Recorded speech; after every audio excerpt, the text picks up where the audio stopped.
පිස්තු අපි අන්ලීවන් බැලන්ස් එකක් ගහනවා. අන්ලීවන් බැලන්ස් ඔගේ අම්මගේ හුත් ඇතුළට ගහපන් හුත් ටික පුතා හරියට අන්ලීවන් බැලන්ස්.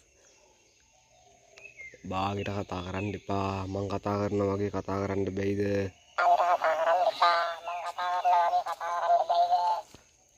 අන්ඊවන්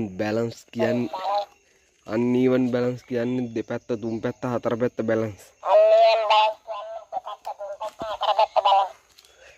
මම හිමින් කතා කරත් තුගේ කට බලපංකෝ.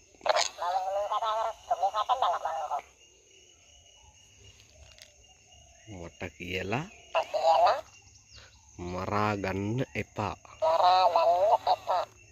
මට කියලා තලා ගන්න එපා. මොනවාද කොස් ඇටද? දෙල් ඇටද? මස් ඇටද?